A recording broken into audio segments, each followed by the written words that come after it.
All right, we're going to go into a conversation this hour, and our guest is seated in the hot seat of the Situation Room. Alex Mwathi is a political analyst, and he's here this morning. Alex, good morning. Good morning. Good morning. What a pleasure. Wow. What a pleasure. I feel honored to be here this morning. Well, thank you so much for being here today.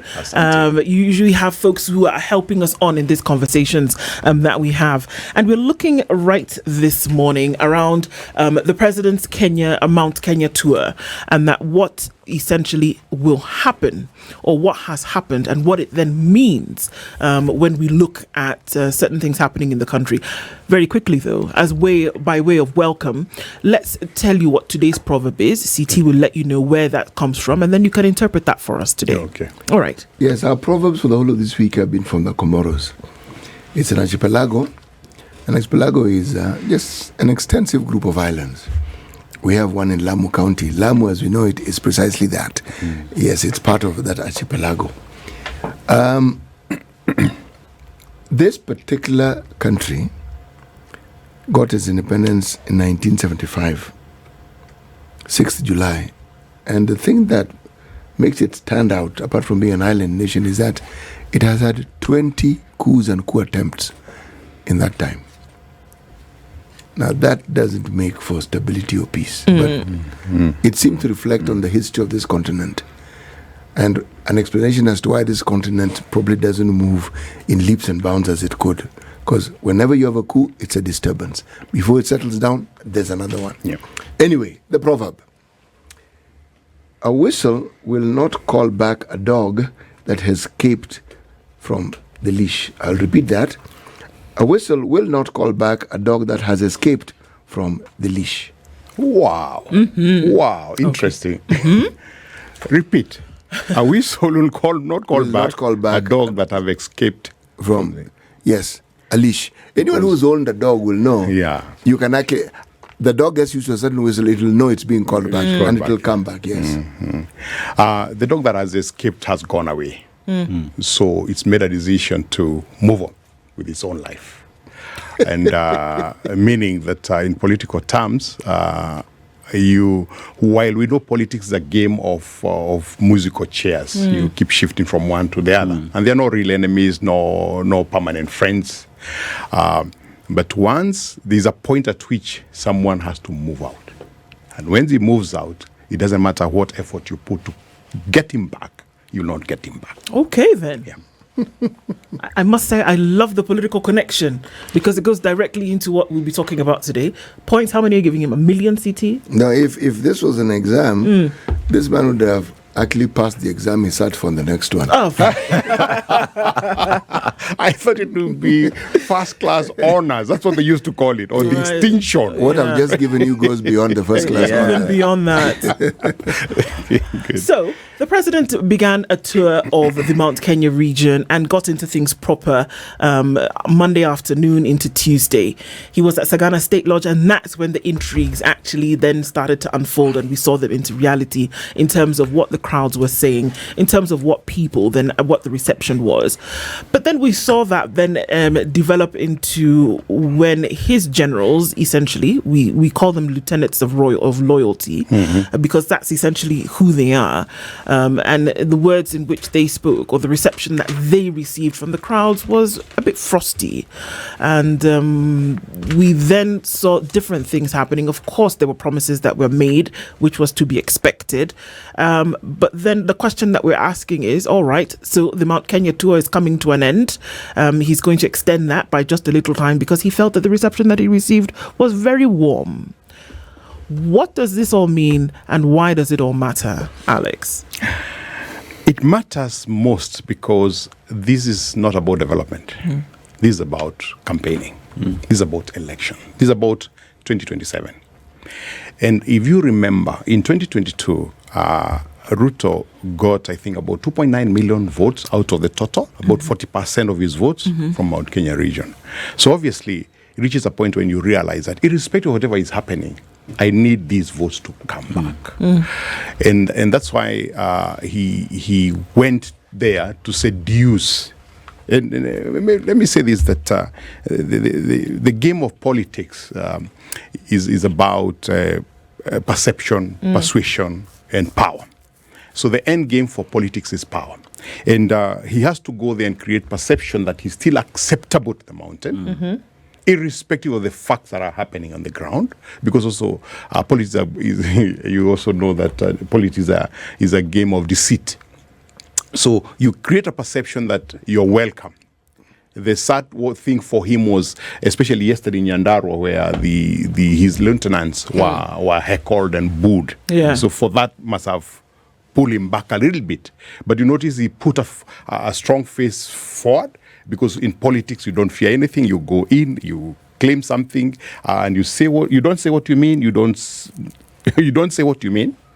And you don't mean what you say. So basically, it's to create a perception, and the perception we want to create that he's accepted by the people.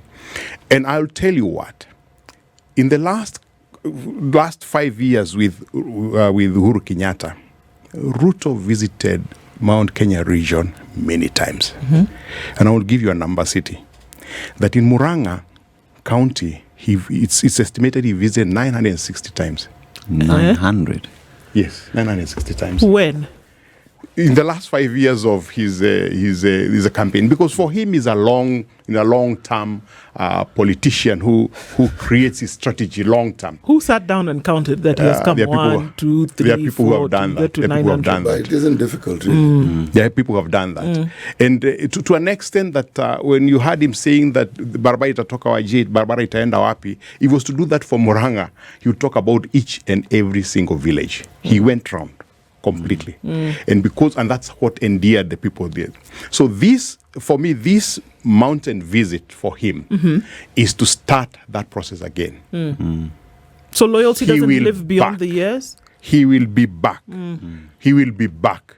And he will seduce the people of Murima. And in his mind, he thinks they will crack at some point. But Mwathi, even as the president is making forays into the mountain, trying to seduce those who gave him the votes, but we're also seeing his lieutenants on ground, people you would say are helping bring these votes to him, being booed, being flagged out by the people. Isn't this sending a communication that things are not good? Kwa ground mambo ni different. People would come because at the end of the day, Kenyans as well just want to see the president. But will that really translate to votes, is the question. When you talk about seduction, you'll always think about a woman. And when she says no one city, do you run away? Or you go back and try to convince her again and again and again? What I expect to see is that as far as for example, after yesterday's booing in Nyandarua, the next stop, these people did not speak. Meaning intentionally he pulled them back. It's like pulling, remember, City talking about a dog, pulling back your dogs so that now you can be able to be the one visible. When you went to Murang'a, the people that were there were Kina Maua, who were on the other side. You went to Nyeri, there was, you remember there is Kahiga, although he turned around and said, Exactly, look, yes. I was going to collect my money. The money has come, so why would I refuse to collect? The bottom line is, this sets up his mind on what to do in the next tour. Nothing to do with development, everything to do with 2027, and the idea is to crack again. He is not ignorant to the fact that the so-called Murima, and one of the dangers that we do is to generalize people, that Murima has said no to him. So his job is to try and endear himself to them as time goes by. Do you believe, Alex, that the minds of people have been altered in any way because of this journey or this tour? And I'm talking about the people that he went to see. You obviously have been listening to clips on social media. You've been listening to leaders speak. This first hit has not yet caused any change. To an extent, people are still at the point where they were. You come and bring us food. You had Senator Meadow saying that we're very happy about the 2,000 that you gave. You gave us so that we can listen to the president, not listen to the rest. He said on social media. Are you surprised? No, I'm not surprised. It's just that when you hear it again, you think this is the actuality. You told them the reason people have. heckled you guys is because you didn't pay for us to listen to you. We were paid 2,000 shillings to listen to the president himself. Meaning that he was saying that the citizens were given money. So, point is, with the first hit, it hasn't shifted the ground much. But him being a strategist and a politician who wants to believe that he can change any situation, he will try again. And you try, you win or you fail. Is it possible that he could be deceived by the people? That the people could, you know how it is when somebody is in your space for that minute, you could give them the welcome that whatever it is that you're going to do. But in your heart of hearts, you could be thinking something else. From the point of view of the people, do you think there's loyalty to bring William Ruto back and give him those 2.9, if not more votes again? For him to come to the mountain this time, he didn't need the people's approval. Because it was to wait for people to approve him, people have rejected. And this is based on obvious the leadership, the I don't know whether you watched some clips from was it like Kipians, people being interviewed that we were forced to close our businesses. We went and we listened, and we came back. So there are two sides to this. There is him as an individual who wants to rule a second term. Okay. And he must work towards getting the votes that will take him back to the seat. There is a reality on the ground that the people on the ground are grumbling, both because of the way they think they've been treated and all that. And his job as a politician is to try to change their minds towards that. As to whether you'll succeed, that's a difficult one. But one thing is definite, that I'm sure you've heard this, that people keep saying that one of the things that the people from the mountain hate is to be what you call to be betrayed. That they don't forgive you. Quietly, they don't forgive you. But also you must remember that from Murima, there is a saying that says a proverb that says that Muganine rowe, meaning a visitor is a river. Meaning that in the home states, you welcome any visitor. They're just passing through. They're just passing through. You give him some water, give him some food you have, they will go away. Don't fret about it. Don't be emotional about it. Don't think about it. And I think this is a case where I listen a lot of people saying that he came, we listened to him, he's gone. Yeah. We remain where we were from the word go. So meaning that it will take time to turn around the general feeling in the area. Let me ask this question. Is Uhuru Kenyatta still influential in the mountain? That's a good question. I would say no. In terms of people looking at leadership, the so-called Muthegi, he's still the one who holds it. Nobody else has taken it away from him. But he didn't do, the perception is that he didn't do very well for the mountain. And unfortunately, human beings work in a way where, if you are not my friend, I must create. If you're going to be my friend and you have an enemy, then your enemy becomes my enemy. Meaning that now that this guy that we were all holding on to have come up and we don't think that he's doing what he's supposed to be, where do we look at? And that's why you've seen a lot of going back to Uhuru Kenyatta and people wanting him to be able to comment, to give a guidance of the way forward. So it's a catch-22. So he's not completely... He's not completely gone. And influential. Yes, not completely. Because if people keep going to him, then it implies there's something they believe he can do. Yes, and they will only listen to him if they have no alternative. Like when they were, if you ask me, ditched from this other side, they were left with, who do we turn to? Right. Of course, Gachagua was there, but this guy had more influence, so they turn towards him. If they get alternative, then you not. So let me ask the question then, how influential is Gachagua? Good question. He was available when there was a fallout. He was available when Mount Kenya people were falling apart from the government. So he became, a post to hold on to. But if you ask deeply, there's no alternative as of now. And that's the problem of Mount Kenya. So are you saying that the immediate former deputy president is not an alternative? Even by law. The law won't allow him. The law won't allow him. No, the law in terms of influencing, yeah? Yes, the law cannot prevent you from being influential. Influential, yes. The unfortunate thing that has happened is that there hasn't been a clear alternative to William Ruto in central Kenya, in Mount Kenya region. And election being in 2 years' time looks like a very short time to be able to do anything to create an alternative.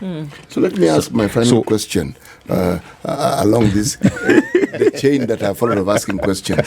Is it possible for the mountain to vote for Raila Odinga? That's a good question. Very good question. Yes. If he can get Lieutenant to sell him, Yes. he'll be an alternative. And I want to take you back to 1992, when, if you remember, when the election happened, and Joseph Kamodo said that if a dog violated his canoe, the people would elect the dog. That's a position that we don't want you. But 2 years is a long time, to be able for him to be able to try and do something. Alex, you've said something that I need to then take a few steps back and ask, is that you said that when the people of the mountain fell apart from the government, that it was Rigathi Gachagua who essentially was the stitch that brought things back together. On what premise did the people of the mountain fall apart from the government? What happened that was going to be the straw that broke the camel's back? There was... because you've been journalists, there's been a lot of, during the campaign, there was a lot of promises that were made. And if you remember that, including this business of shareholding in terms of appointment, in terms of whatever, what happened is that quickly people realized that was not happening. Because people want their own to be appointed. People want their own to be upgraded or whatever. That did not happen at the beginning. And people started complaining slowly by slowly. Okay. So when Gachagua happened, it was the camel, the what do we call it? The straw that broke the camel's back. So Gachagua's impeachment, essentially, is what then would break the romance between government and the people of the mountain. So what would be the thing, in your opinion, that would essentially bring them back together? A visit to is a visit to the region enough to come back and say, actually, I am still in the position? So is this tour enough, essentially, to have the mountain and the government make up? One tour will not be enough. Because the Mount Kenya people would want to see, just like everybody else in this country, would like to see an influence of the government in changing their lives. That's not happening. Okay. And they have pertinent issues that they have been talking about. They've been talking about their tea farmers, their coffee farmers. They need to see a real change in that. So if this visit is only about rhetoric, it will not happen again. Because remember during the campaign, Ruto had the government of the day, Uhuru Kenyatta, that he used to castigate in terms of not doing ABCD, that I'm coming and do. Now people are saying, hey, hold on, you're the one in power. You can't blame anybody else. What are you going to do about it? So the only thing that can change the people's minds is if they see action to the things that they've been complaining about. And they're there. So it doesn't matter who it is? It doesn't matter who it is, yeah. Okay. All right. Yeah. So we have the presence of former President Uhuru Kenyatta. We have the immediate former Deputy President Rigathi Gachagua and the current Deputy President Kithure Kindiki, who is being peddled to be the spokesperson of the mountain, or the person who's holding the mantle and should have that needle to stitch the mountain back together. His presence in this government, does it have any effect to the support of the people of the mountain to the president? No, it has not. Doesn't have. It's an obvious thing that this is an appointed person picked from wherever and propped up as a spokesman for the. You remember, for Dr. Ruto to be able to be president of the Republic of Kenya, he did a lot of groundwork over many years. Now, you don't become a leader of an area just by being propped up. And that was the question that Ndo was asking me about Gachagua. He was also propped up. He didn't do any groundwork to become a leader. He was propped up. And he was loved by the people at the last moment because he became a reflection of the fact the government was against the people or was working against the people. So that's why he's been propped up as a leader. Kindiki doesn't have that at all. When the president the deputy president was going against former President Uhuru Kenyatta, there was the talk that he is not working for the people of the mountain. You know what I mean? And there is development that was taken to other places. The same has been said about President William Ruto. Yeah. Right now, he does not have lieutenants who are speaking for him. How does he then get back the mountain without lieutenants who are speaking for himself at the ground? He thinks that by can an outsider pretty much just take the mountain without people on the ground? No, you can't. You can't. But remember, his strategy was very simple. He picked Kimani Ichung'wah in Kiambu. He picked our friend in Inyoro in Murang'a. Mm-hmm. He picked, give me a name. In every county, he had someone who was his point man. And Ruto was very strategic at that moment because when he brought them together around a table, he went to Murang'a, we know his point man was Irungo Kangata and Ndindi Nyoro. Kiambu was Kimani Ichung'wah. In Kirinyaga, he had the current governor of Kirinyaga. That he has to create again if he's going to have an impact. That he has to create again. And that's why he's trying to prop up and see whether he can create Kindiki to be the one that will create a team that works for him. Let's take a break, but I want to ask you a question before we do that. And this mountain phenomena that we've been talking about for the longest time, we're looking at a numbers issue here. Yes. And then we're connecting that numbers issue to the fact that the people of the mountain, surprise, surprise, just want what everybody else in Kenya wants. It is not different. It is not magical. It is not mysterious. People want development brought to their doorstep. People want the things that you said you were going to do as a government done for them. They're not any more special because they come from around the mountain. Or are we saying that it is different? People it doesn't matter who you are, just do it and do it right.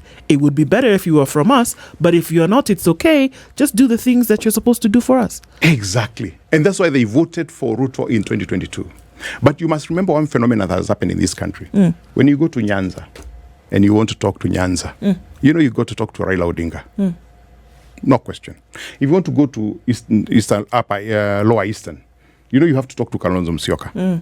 When you go to Western, of course, that now has become very tricky. There are a number of them. It has become very tricky because a truly democratic region. The Western region, where they are I don't think Otori doesn't seem to have. He has the mouth and the whatever, but doesn't have the influence on the ground. But you have Wetangula, you have Musa Mudavadi. You can't ignore them. And then now you have a new kid on the block, Natembea. You've got to talk to them so that you can be able to do that. When you come to Murima, there is no one really. Right now. Yes, right now. And perhaps that could no be one the really. issue. And that's why Gachagua is coming, having fallen out and said that I fell out with him because I fought my people for my people. Yeah. So my people support me. Then there's Uhuru who has the Muthegi. He still has the leadership staff for lack of better words, for the Kikuyu fraternity. He still has that Muthegi. So, but there's no one that seems to have that power to be able to move people together into a certain direction. And that's why he's trying his own to come in. So as is human nature, we tend to go with the underdog, or we tend to go with the victim. When somebody comes out and says, well, I've gotten the short end of the stick, and you want to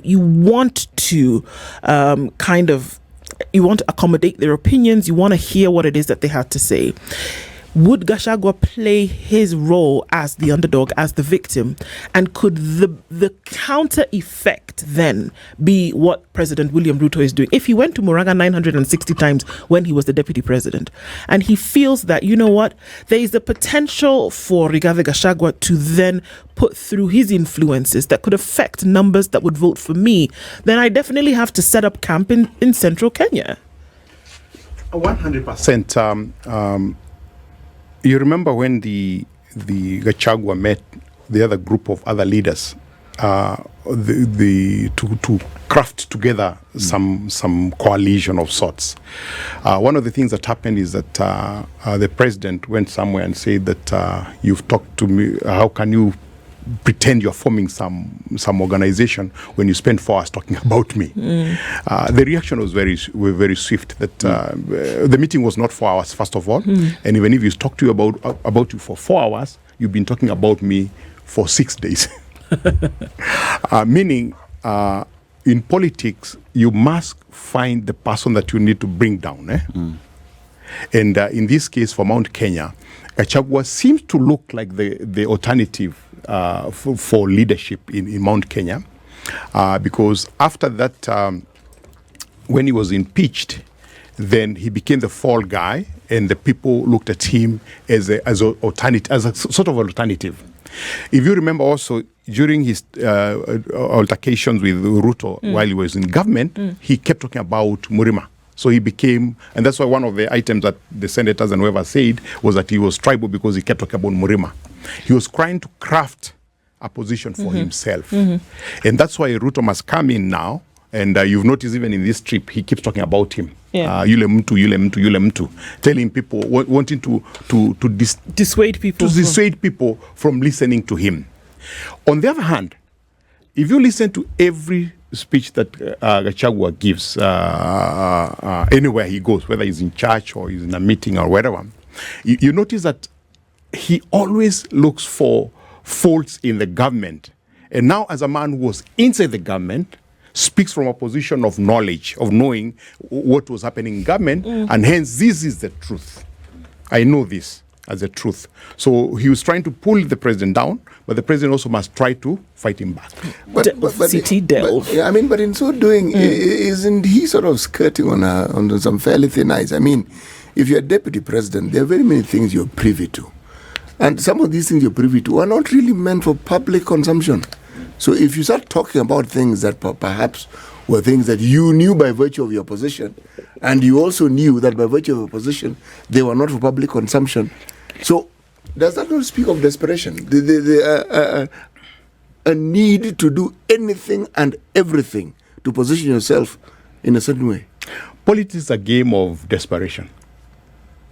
In that, you pick whatever that you can. That's why Hitler would tell people to kill Jews so that he can remain in leadership. It's a game of desperation. And when you don't have a point to make, then you make desperate moves. He's being careful in terms of the information that he lets out. But if he goes on, of course, it's a very thin ice. He will let out information that was not meant to be let out. But what do people want? Because masses only listen and believe whatever they hear. Perception is reality for them. You're saying the masses don't analyze what they hear? Yes, masses don't. Masses don't. Let's talk about... Can I give you an example? Okay. The masses were told we'll do what you call affordable housing. What did they do? Hey! Did they though? Yes, during the campaign. Yes. Yes. Okay, so I hear what you're saying. Yes. In that moment when these declarations are being made, the crowds of people who are listening to these promises, excited. At that point, they're not taking it apart and saying, how is this going to happen? Thank you. They're just saying, oh, this is fantastic. You see a house in a row of other houses and you think one of those will be mine. Will be mine. And that's why I say that politics is a game of perception. Using that perception to persuade. And when you persuade people, then you get power. So it's 3 steps. So, Alex, it's been said, one of the reasons why the mountain finds itself in a difficult position right now is because even the former Deputy President Gachagua said, we got into this union without a vehicle that is predominantly from the mountain. We got into this union without a political party. And he's mentioned in various communications that he will announce a new political vehicle for the mountain and whatnot. Will that change anything as we get towards 2027? Does the people of the mountain say, this is our vehicle that we want to go with as we move forward? So anyone who's coming to the mountain must find how they will speak with this vehicle that is predominantly ours. In talking about a vehicle, remember what he's trying to do. He's trying to do what I've mentioned a little bit earlier. That when you go to Nyanza, you know, is ODM. When you go to Western Kenya, is now ANC is gone, right? Wow. For all intents and purposes, Yeah. is the others, and when you go to Lower Eastern, is Wiper. And then you go to Coast, of course, ODM still. So he's creating a situation where if we have a vehicle that is Mount Kenya, then we can choose one leader who will lead us. That's what he's saying. And he's, of course, suggesting that I am the one who will form the party. I am the one who will be the leader of Mount Kenya. It should not be forgotten that the people did not go to UDA because of lack of parties. We have, I think, more parties in Mount Kenya region than any other region. Each person has his own, each of these leaders have a briefcase party. Kinjuri has his own, Mother has her own. The guy who was sacked the other day, Irongo Nyakera, has his own. You said Lydiah Muturi has his own. So we have enough parties. But what he was saying basically is that this vehicle that I will show you will be the best. Meaning what?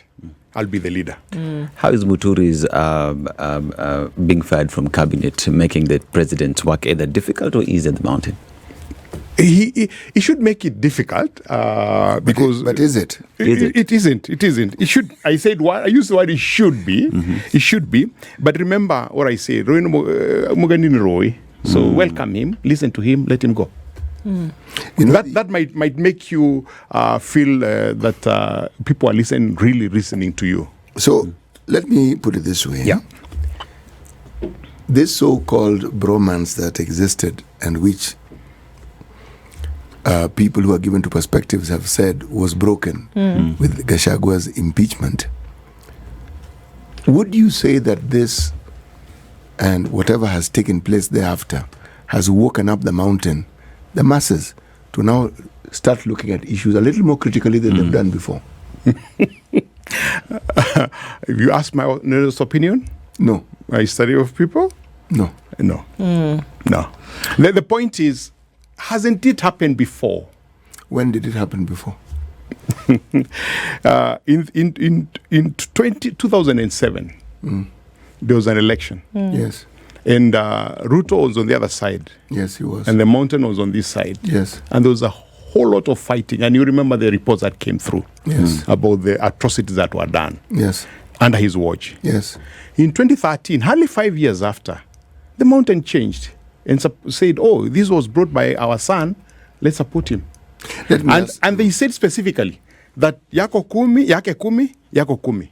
The mountain. All right. But consider, for instance, are you saying that the people who originated from the mountain, who are now Rift Valleyans, are the same as the people who are in Central?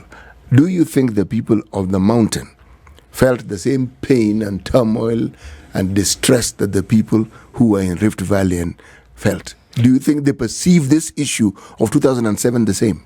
It's a slight difference because when the knife is cutting you, you feel more pain than the person who now emotionally feels on your behalf. But the bottom line is, even them, they felt it because they have relatives that are there. So if your relative is hurt, you also hurt. You also injured. Sure, you feel it. So you feel it. You don't feel exactly the same because the knife is not cutting you, but you feel as much. Yeah. So the emotional feeling was there, my brother. Okay. It was there. Why did 2.9 million people from the mountain vote for William Ruto? Why? In the last election. Another very good question.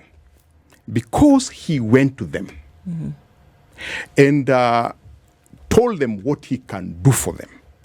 And he did it with so much vigor, so much energy, so many times that they believed him. Okay. So if that 100%. Okay. So if that's the case, yes. And if that's the reason why they voted for him, then if he's doing the same thing now, it would not stop them from voting for him again, regardless of the fact that he broke up with their person from the mountain.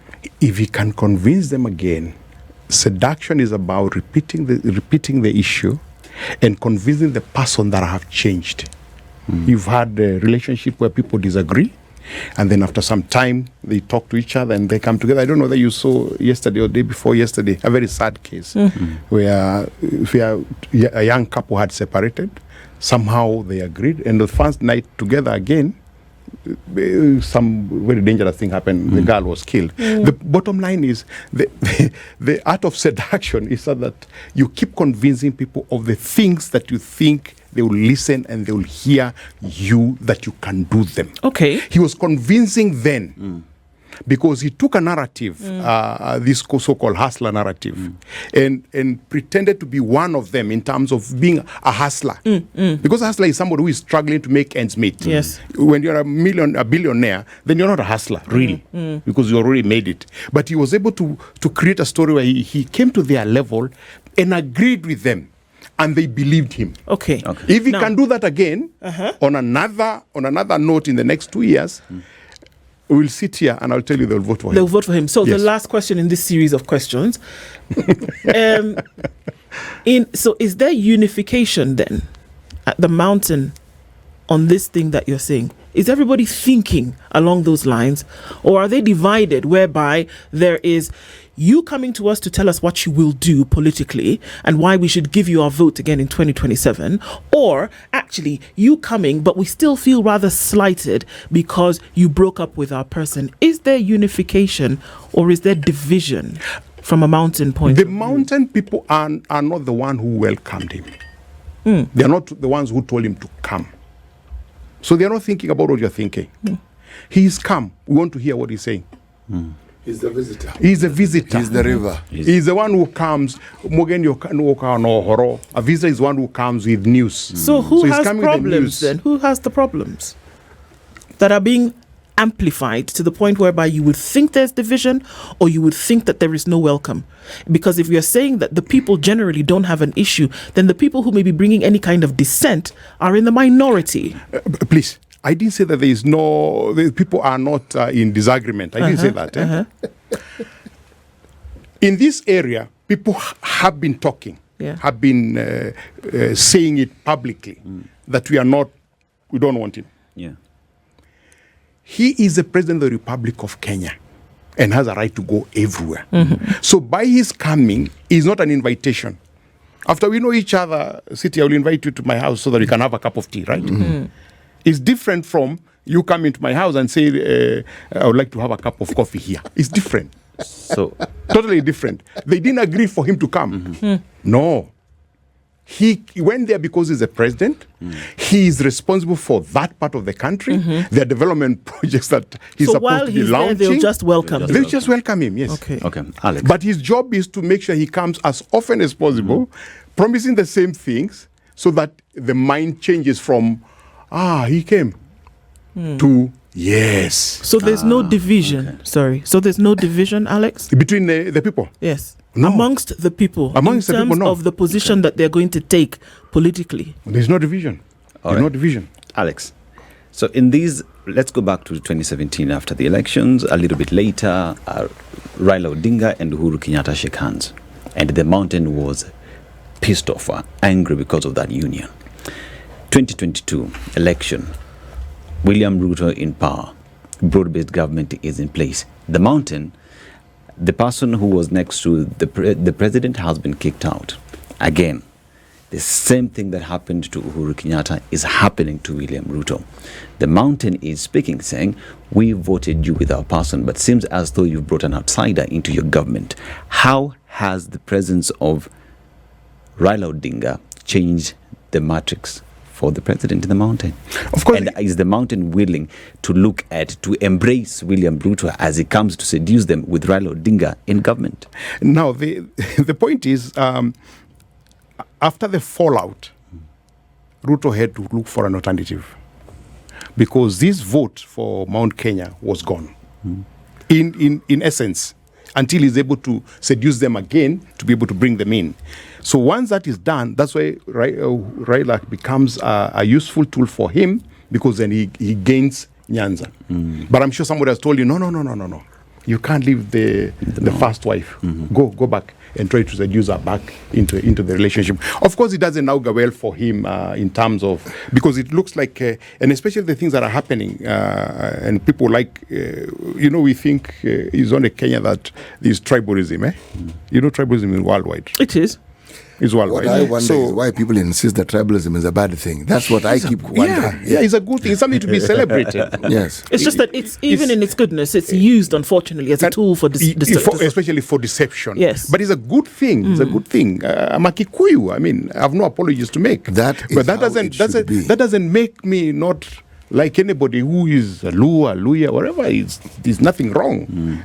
And in Europe, they fought many wars until they divided the Europe into various. Those fellows have only known peace in the last 100 years or so. Exactly. Before that, they were killing each other and doing all manner of horrific things to each other. Exactly. Yes. On tribal basis, right? Yes. On tribal basis. So we are even better off. We found them helping us to be more civilized in our fights. Alex, make a connection for us between then what we saw in terms of the reception of the president's lieutenants yesterday and what you would assume would be a warm reception or a warm welcome for the president. But then we saw the booing, and we can name it. We saw Alice Wahome stand on the podium and she was booed. We saw Kimani Ichung'wah speak and he was essentially heckled off.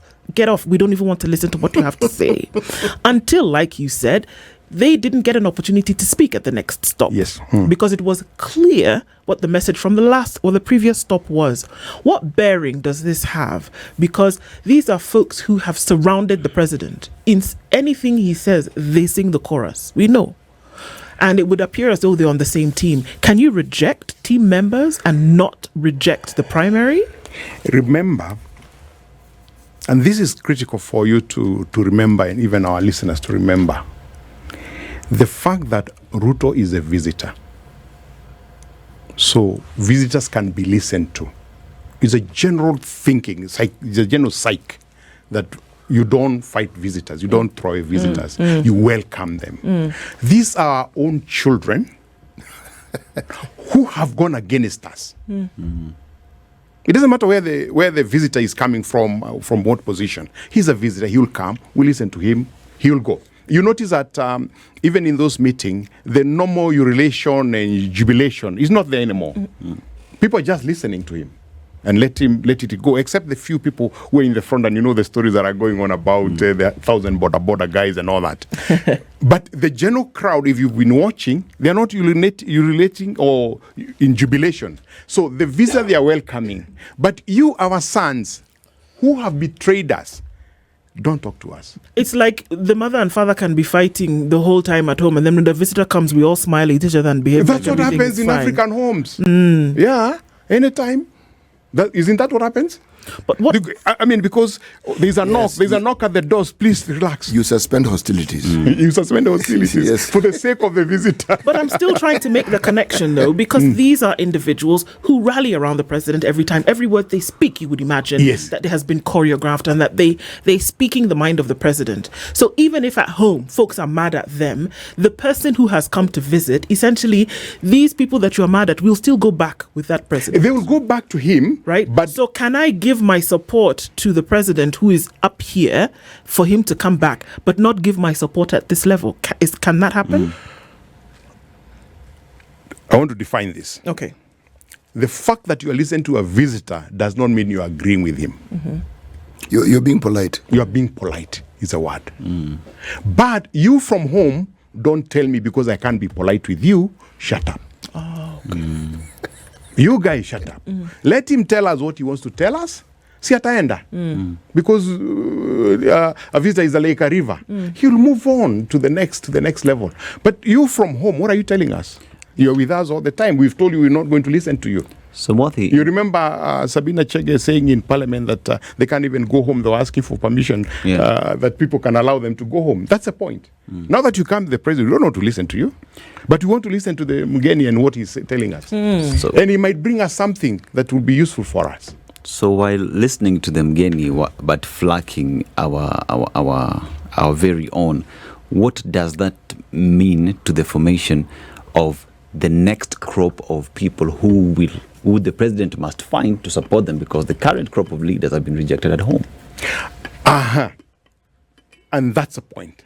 Him being strategic I expect him after this visit to sit back on the drawing board and decide how to attack the next one.